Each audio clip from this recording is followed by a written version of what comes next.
Welcome to You Are Not Alone. This is a safe place to explore all things spiritual and beyond. I am spiritual medium Erika Gabriel. Hi, friends. Welcome to You Are Not Alone. I have a giant smile on my face right now. So most of the time when I have guests, they're via Zoom, they're not with me.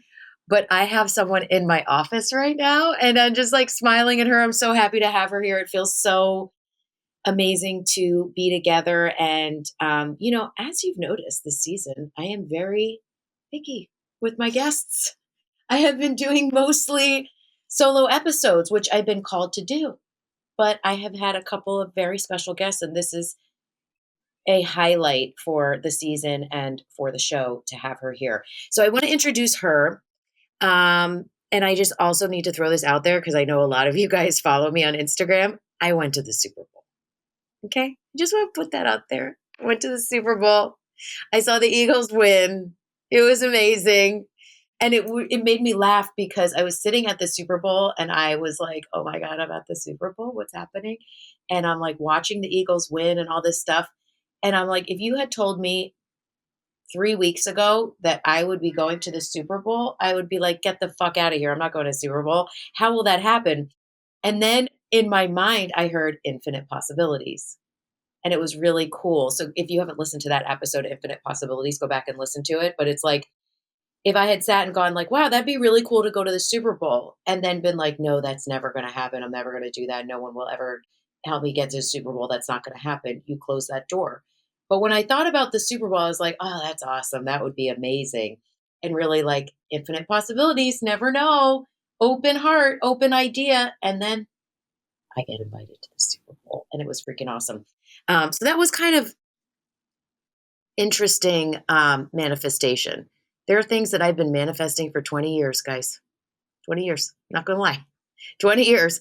And then there's things that you can, I think, flip and turn around. I know that's an extreme example, Super Bowl. We can do it in small ways, big ways, but it flipped really fast. And I asked myself, why did that happen so quickly that I went to the Super Bowl and that happened? Well, one, because I have a very loving family member that invited me, but also because I had no pressure on it and I felt really good about it. I was just like, oh, that'd be awesome. Oh my God, the Super Bowl. It just felt like so exciting and so happy. And then it happened.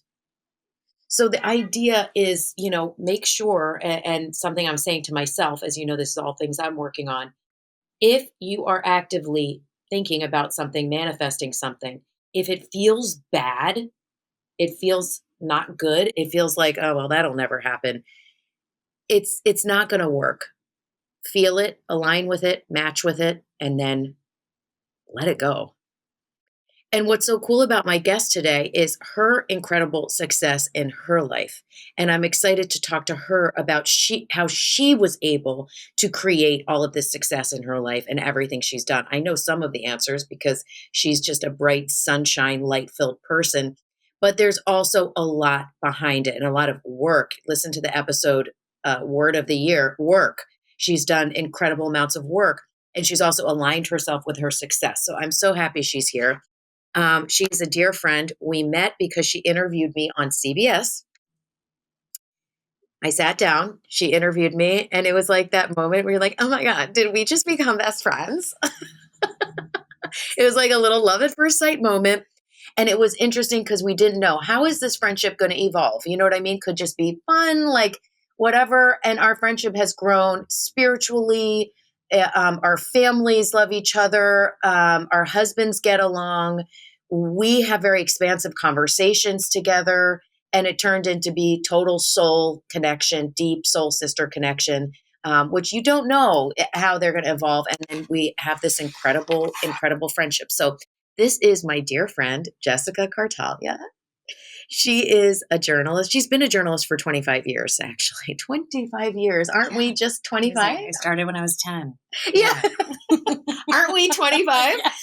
Yes. She's worked for NBC, CBS, now ABC. She is recipient of Broadcaster of the Year 2024. She won an Emmy.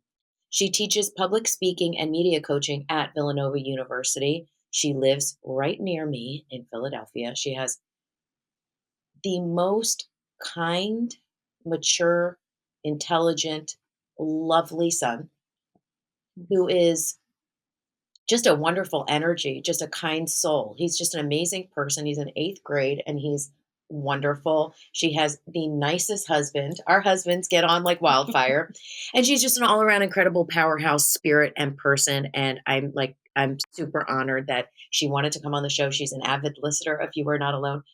Welcome, my beautiful friend. Thank you for having me. Wow. Can I come in every day and just have you, or can you wake me up in the morning with all of those wonderful things? Thank you. I'm going to record, I'm going to do like a little voice memo. I'm going to be like, good morning, Jessica.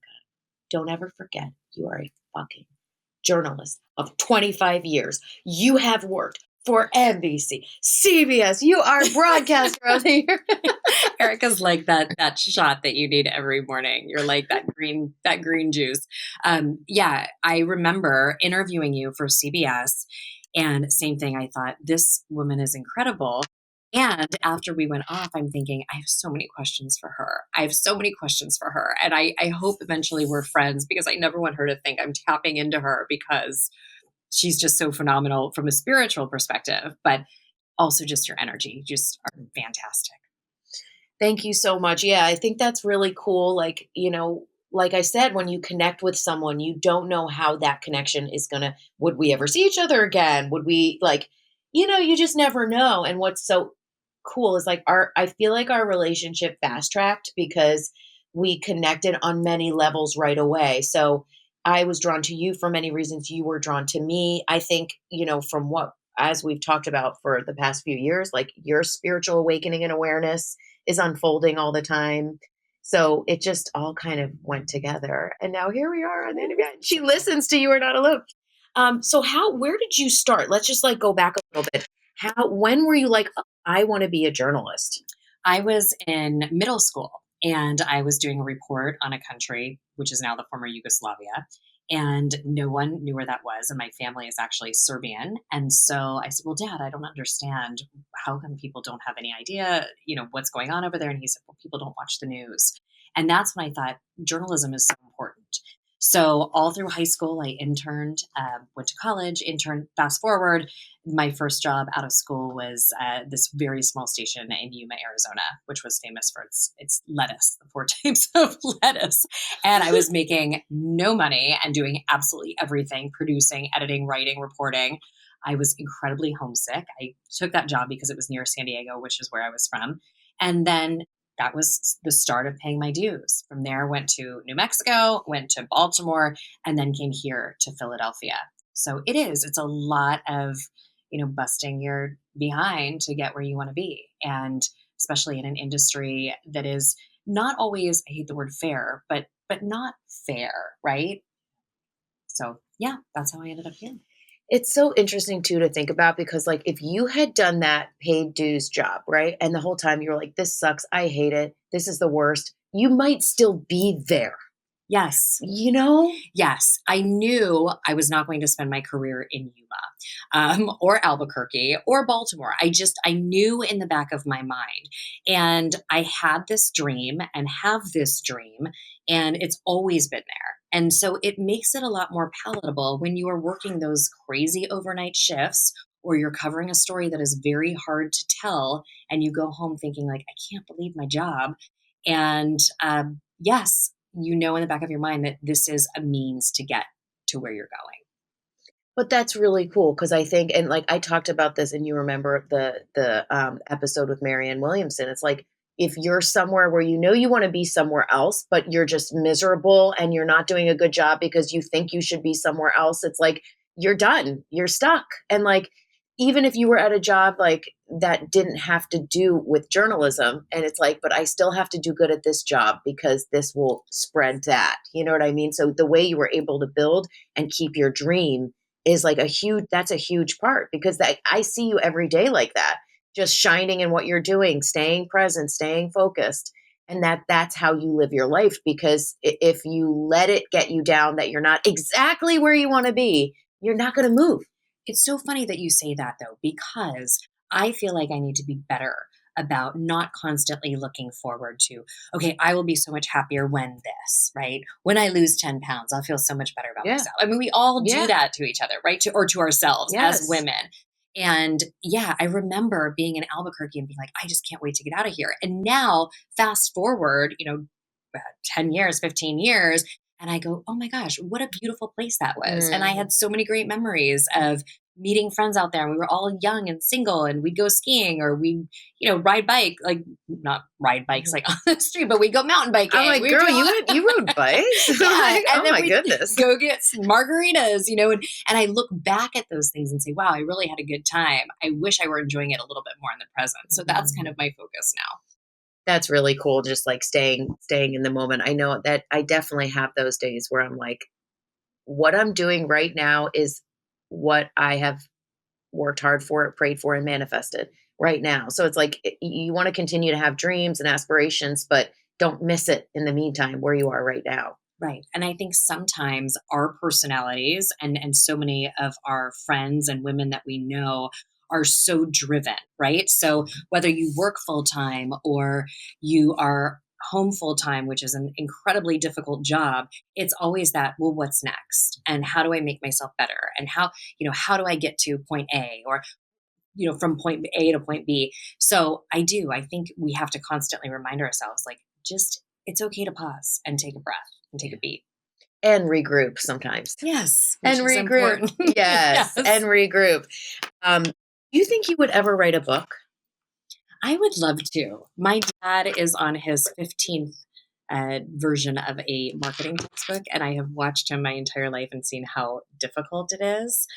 Yeah, I would. Now, what would the topic be? Unclear. So if you have any ideas, send them my way. Oh my God, it could be so many things, but I could totally see you doing that and just like an inspirational kind of book. You know what I mean? Um, Tell me, how do you think, there's a couple things I want to touch on. How do you feel from where you started and how you're looking at things now? How have you watched journalism and reporting change over these Oh, years? wow.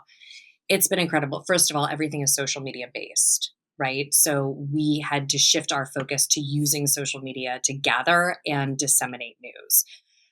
With that, and with so many influencers out there, there's so much news that's convoluted and that is, and I hate to use this term, but fake news Mhm. or news that isn't thoroughly vetted, right? So there's misinformation, disinformation, and the difference is that misinformation is somebody put something out there and it's not factually correct. Disinformation is designed to put something out there knowing full well that it's factually incorrect. So that's been a real challenge for us as journalists, and it's really eroded public trust in journalism. And so as a journalist, that's a challenge where you're really having to balance, okay, people want to see on social media this personal side of you, right? But I'm also a journalist, but I also have opinions that I can't share online. And there's a big difference, and I think people often don't realize, between a commentator and a journalist. Mm. So a commentator is somebody who's giving their perspective. As a journalist, I have to be fully neutral. That is so challenging. You have so much, like so many different like rocks to step on to keep yourself out of water. Like, and I feel like that's probably why people get I mean, some people should be canceled, Lord, please. Sure, But right. you can be canceled so fast because there's 1,000 different ways you could get canceled on TikTok, on you do one Right. thing on Instagram.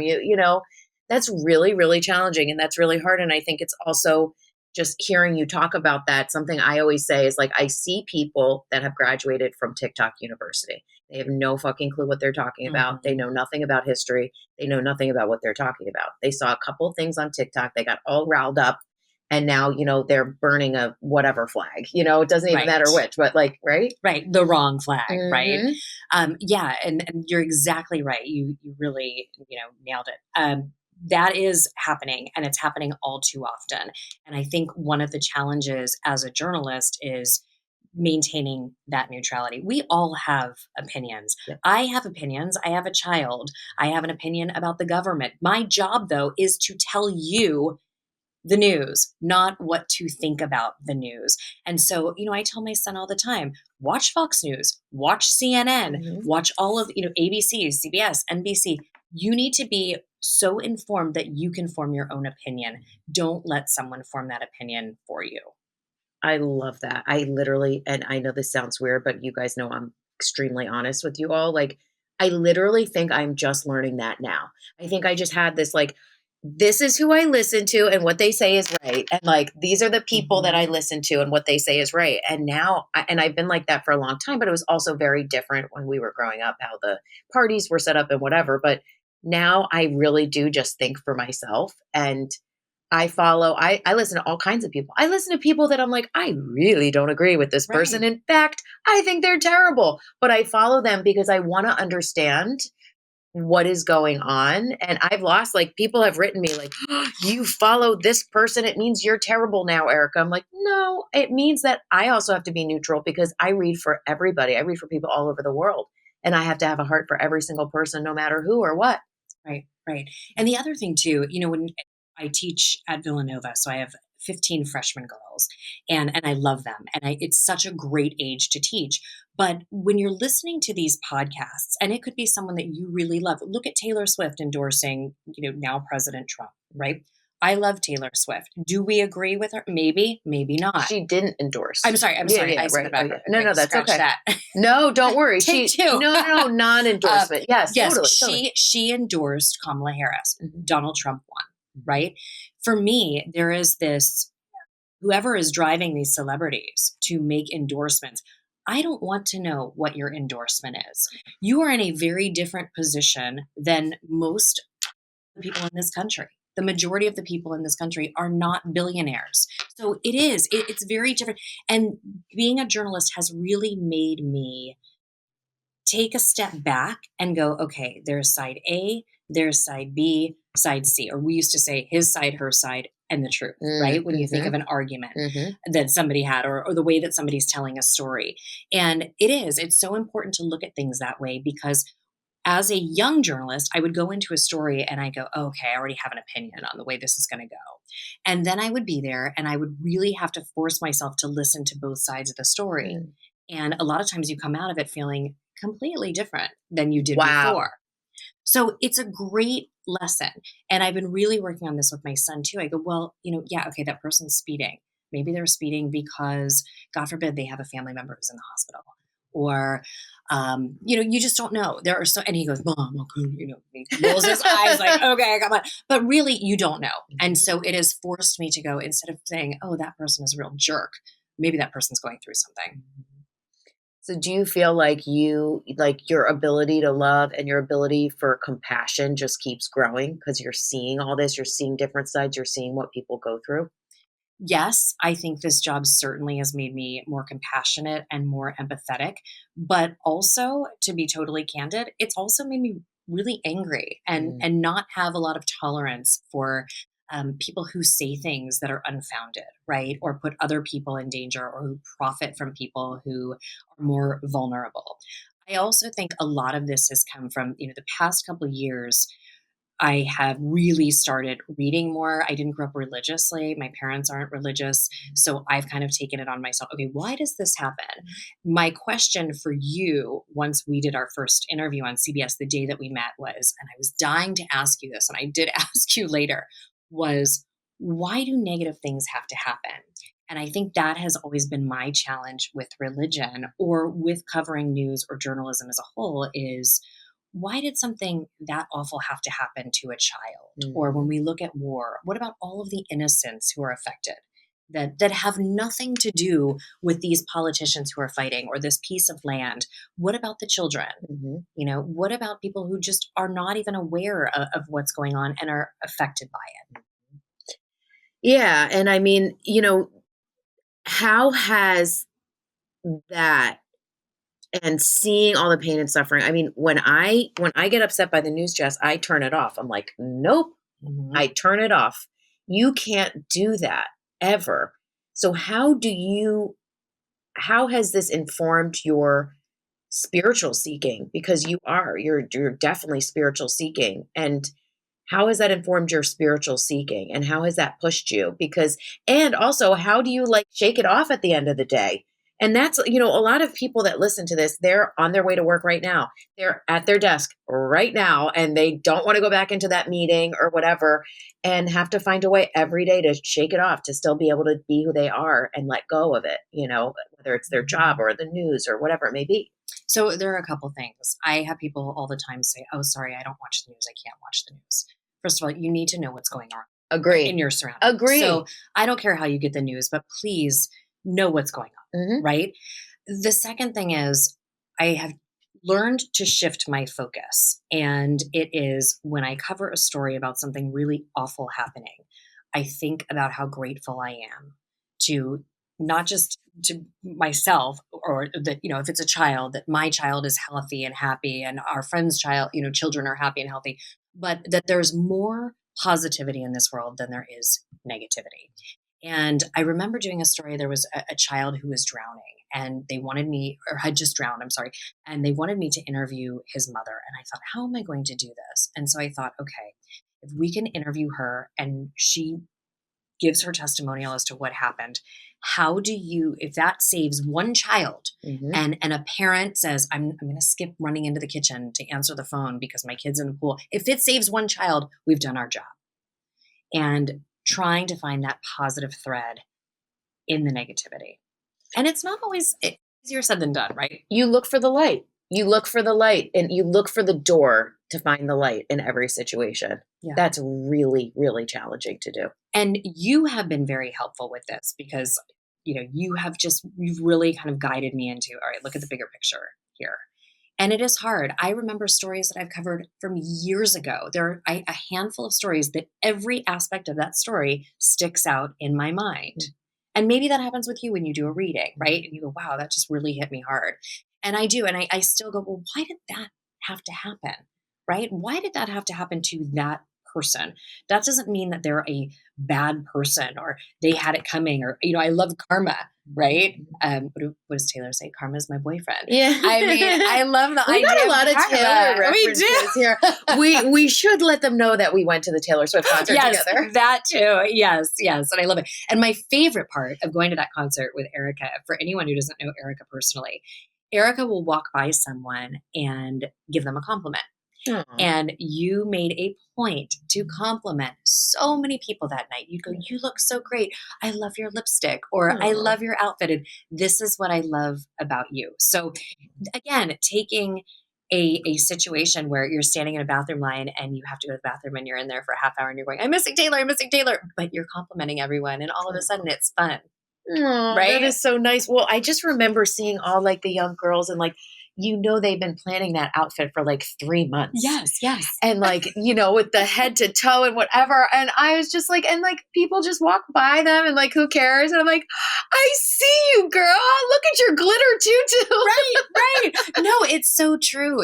But I think in answer to your question, it's all about compartmentalizing, right? There are days when you are having a really crummy day and you wake up and you just don't feel good and you have to go on air and you can't throw on your yoga pants and put your hair in a ponytail. So how do you compartmentalize? Okay, this is one aspect of my life that's challenging right now, but how am I going to show up in the others? It's really interesting what you're saying as well. And I think for everyone listening, I know I do this sometimes, even in what I do, is you get your intention together. And what I hear you saying, Jess, is you go back to your intention. You are a journalist. You are helping people. You are sharing correct information, right? So you go back to your intention. You go back to your intention, Yep. telling stories that matter. And look, not every day am I telling a story that really matters, right? It's not going to, every story that I tell is not going to affect somebody's life. But if I go in and I do the job to the best of my ability, and maybe that story makes somebody smile at the end of the day, then I've done my job. But if it restores some faith in journalism as a whole, then yes, we've definitely done something positive that day. I do that sometimes, if I'm going into, the office and getting ready for readings. Sometimes I just go back to square one, and I'm like, why am I here and what am I doing? And I just go, you're here for God. You're only here for God. You're here serving God. God is using you. Okay. And then I just do that if Mhm. I'm having a rough morning or something like that, Yep. I love No Mud, No Lotus. That has one of my favorite books. That's on Mhm. my nightstand. And The Alchemist. And I pick those up often. And I go, okay, so if you're having, excuse my language, a shitty day, maybe it's because tomorrow's supposed to be a brighter day. Maybe that's the reason behind it. Maybe, if God forbid, something is happening to a child in part of the city, maybe something better is ahead for them. Mhm. I don't know. That's the only way that I am able to get through the Mhm. negativity. Hope. Hope. Yeah. If we don't have hope, we don't have anything. What would be your ultimate thing that you would do next? What would be your ultimate? Oh, Not saying you don't want to be where you are, but just what would be ultimate? ultimate would be, there's this idea of always working for network news, Mhm. just because that's the epitome of news coverage. But truthfully, news has changed so much. So my ultimate has shifted. Writing a book would Mhm. be one. Traveling the world, that would be my ultimate. Mm. Is traveling the world, teaching. I do this media coaching and public speaking. I would love to do that.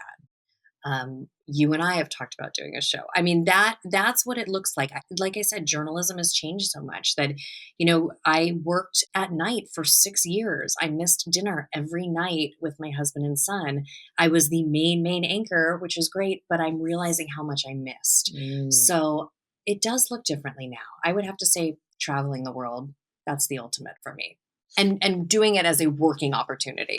Right. And like maybe reporting on different cultures. Yes. Or how about we do it together and we talk about spirituality around the world? Yes. And, it's interesting because as a journalist, as I said, you have to look at both sides of everything. So, yes, while I consider myself spiritual, I do have a lot of questions. And I know we're going to get into this later, but like, okay, Erica, I agree with you. However, Totally.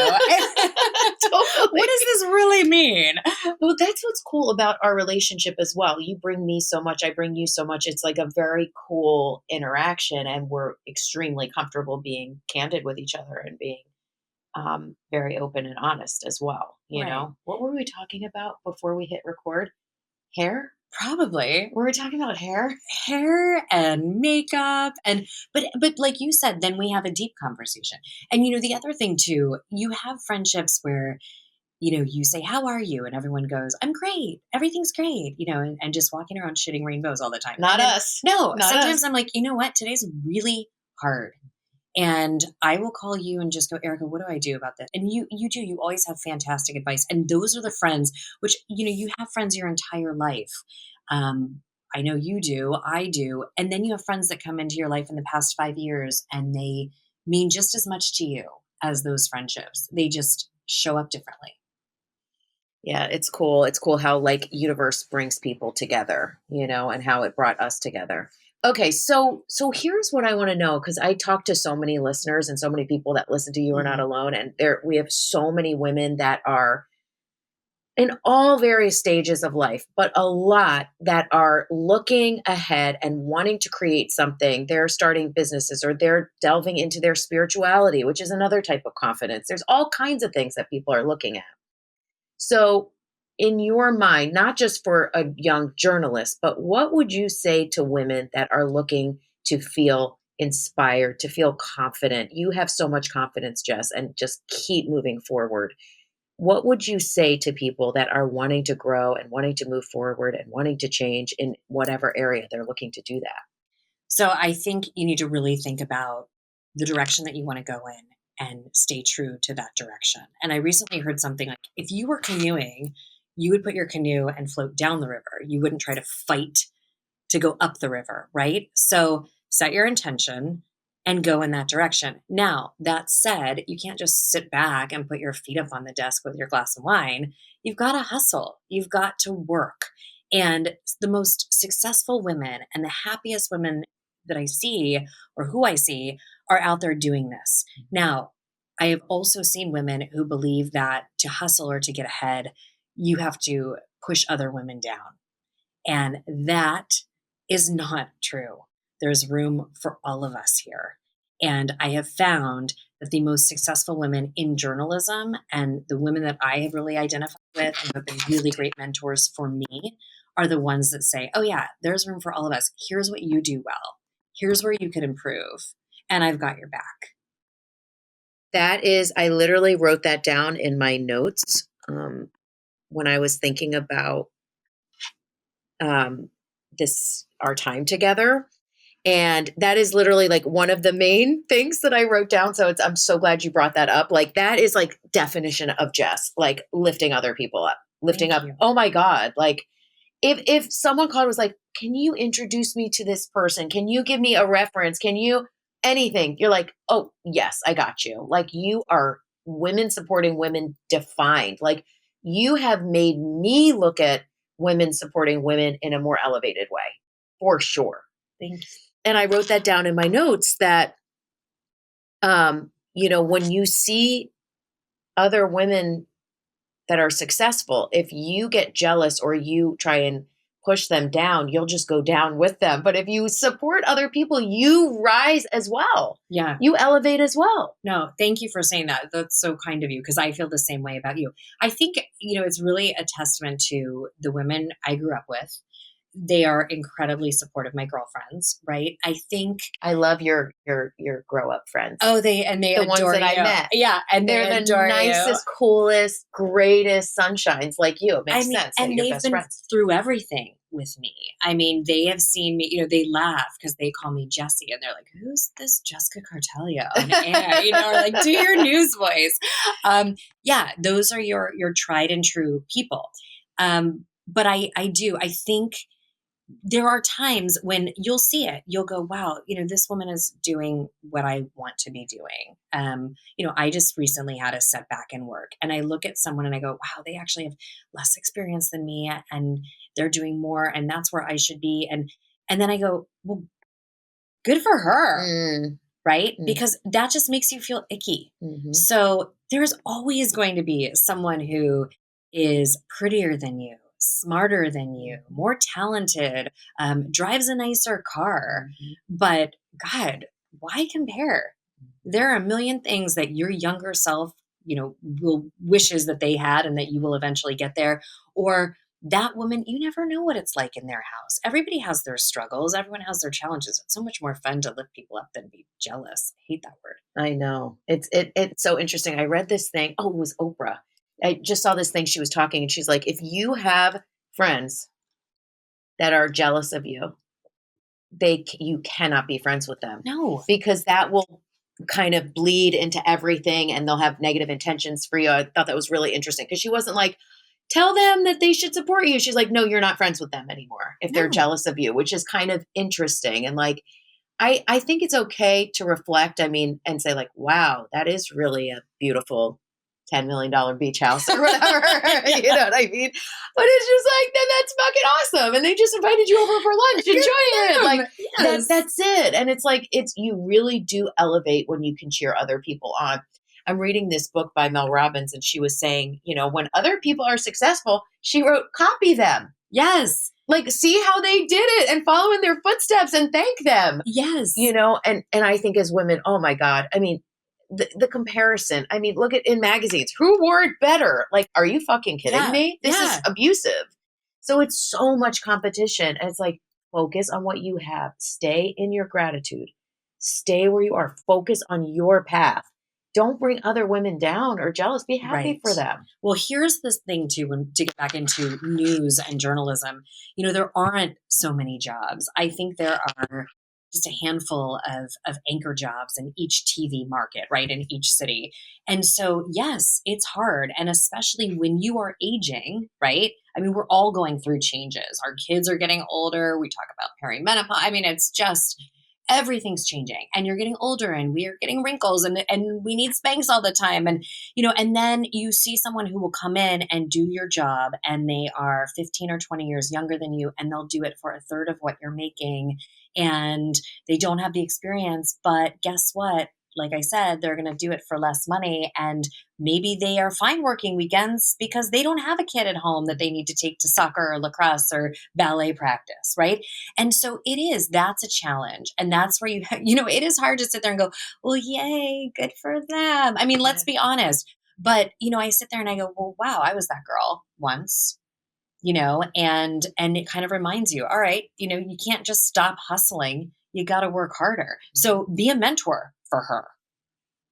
That is beautiful. Yeah. How do I fit into that? And also too, like, it's also, I think sometimes if you're struggling with that, is saying like, and she has nothing to do with me. Yeah. That's her path.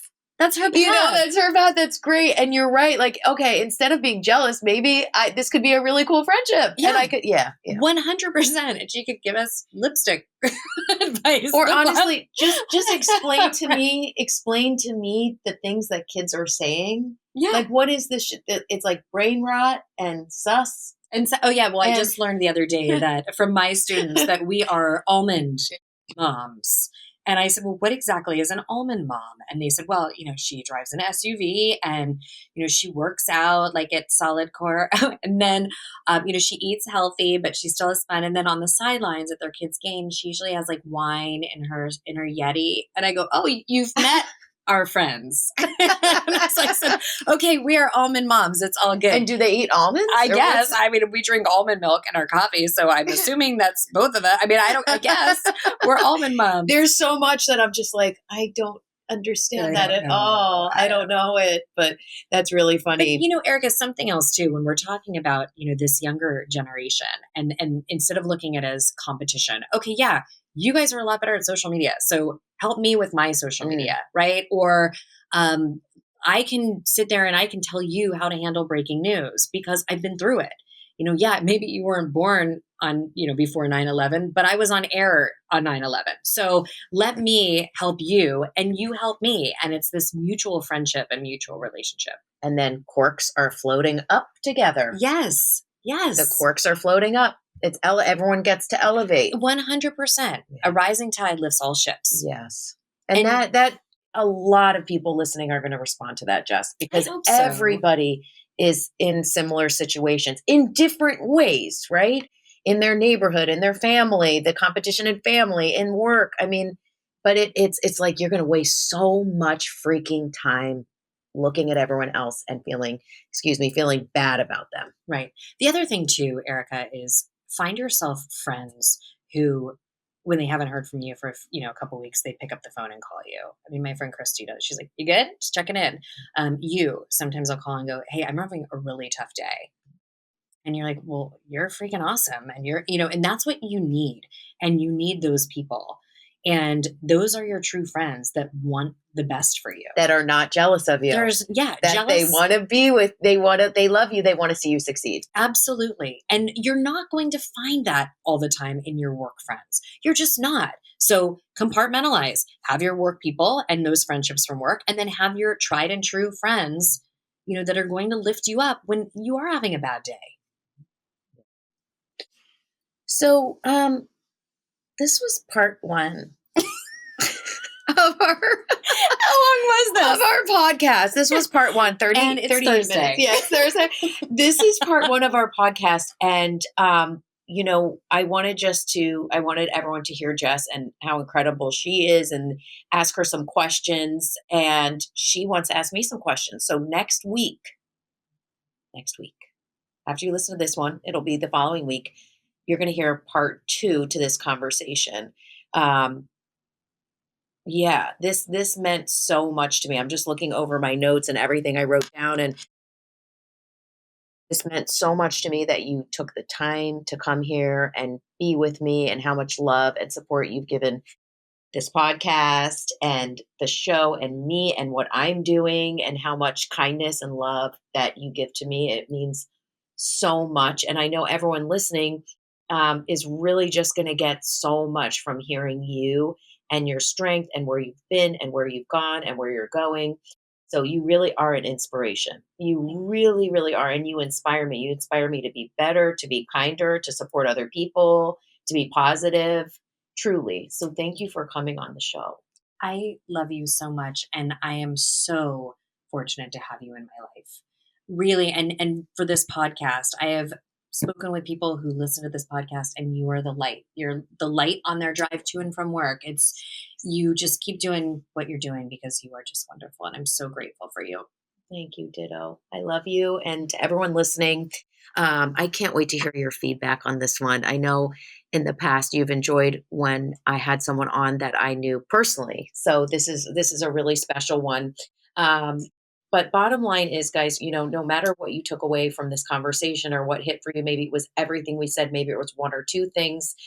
You were definitely supposed to listen to this one for sure. And no matter what happens in the rest of your day or what you take from this, just take deep in your heart, seal in your heart, truly, because I talk to you and I know you're all spiritually seeking. I know so many of you. So take in your heart that you are truly, truly not alone. You are not alone. Jess, how can people follow you on social? At Jess Kartalija. And it's the craziest spelling. Jess, like Jessica, Kartalija, Kartalija.